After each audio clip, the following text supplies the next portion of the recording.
before the debt ceiling negotiations resumed, Senator Mitch McConnell stood on the Senate floor and declared that any deal at all is impossible as long as President Obama is in the White House. Well, my guest tonight spent much of his career fighting against the partisan finger-pointing that is now paralyzing Washington. I spoke with Senator John McCain just a few moments ago.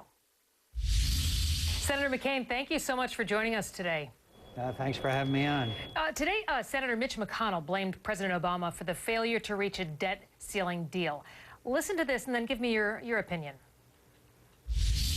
After years of discussions and months of negotiations, I have little question that as long as this president is in the Oval Office, a real solution is probably unattainable.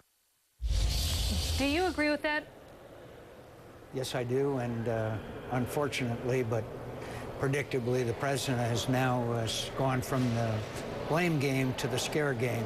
According to CNN, that unimpeachable source, as you know, President Obama, in a CBS News interview scheduled to air Tuesday night, warned that absent a deal, he can't guarantee older Americans will continue to receive their Social Security checks. So now they're switching into scare the Americans, the disability checks, the Social Security checks, pay to the members of the military.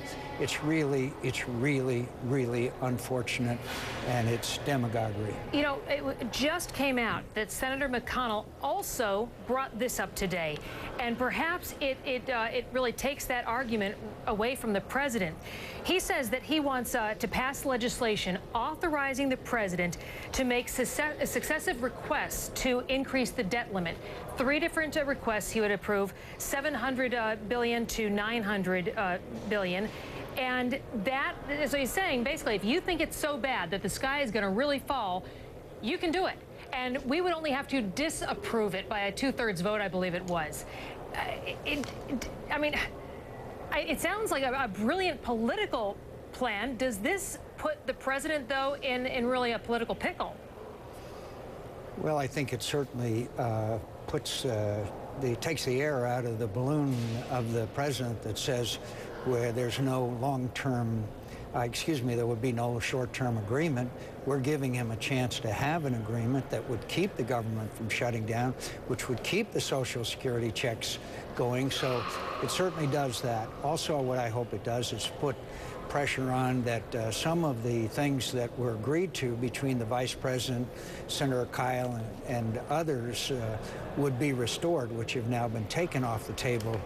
Unfortunately, nobody wants to shut down the government. Nobody wants to. I'm old enough, Phoebe, that I remember 1995, and we scared a lot of people in 1995. That's not the role of government. I agree with you, but I've looked at the numbers, and I'm not a business major. However, I can do, simple math. And when I look at the numbers, it appears that come August 2nd, we have a very serious choice to make. We can't pay all of Social Security, Medicare, Medicaid, our interest payments, and the military pay. There's got to be, in one of those slots, somebody who doesn't get their money. Oh, listen, I agree, and perhaps as a bad effect that would take place, of course, is the markets imploding. I mean, people's savings would be dramatically reduced because the markets would tank also as the good faith and credit of the United States of America is called into serious question. So, no, listen, I have no doubt that has to happen, but the consequences are incredibly serious. But let me also point out that we should have, in my view, Medicare reform on the table. We should have Social Security reform on the table. That could be done in a bipartisan fashion. That was done on the case of Social Security between Ronald Reagan and Tip O'Neill back in 1983. We could have all these things on the table, but we promised the American people last November they would cut taxes, not that we would increase spending. That wasn't our promise. If you're saying that Republicans, the Democrats should have this on the table, you would expect that Republicans should have something on the table as well. And when you were speaking to Candy Crowley, you said Americans don't want compromise. They don't want their taxes raised. We will not raise taxes. So if you start from that position, we won't budge on revenue at all. How do you get a compromise? How do you find a solution? First of all, I think I misspoke. I said the lesson, I meant to say the lesson of last November is they want us to cut spending, not raise taxes. Now, I think that there are many, quote, subsidies and loopholes that could be closed. Ethanol subsidies is a classic example. Agricultural subsidies. There's many that I don't view as anything but loopholes that should be closed, and unneeded subsidies that could be closed. And I think we'd be willing to talk about those.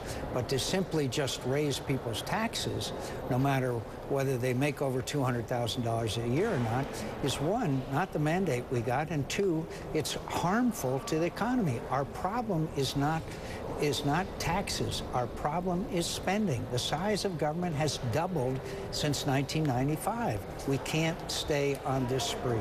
Can I switch away just for a moment from the debt ceiling and our budget here at home, and ask you, because you have such vast experience in international relations, do you believe it when Pakistan says that they really are doing everything they can and they want to work with us? No. And I do believe that we have to base our relations on the realistic assumption that the Pakistan military, specifically the ISI, has relations with and cooperates with the Taliban, Haqqani Network, and others, which is directly responsible for the deaths of young Americans. We have to approach our relationship on that realistic basis and no other. Senator McCain, thank you very much for your time. Always good to talk to you. Thanks for having me on.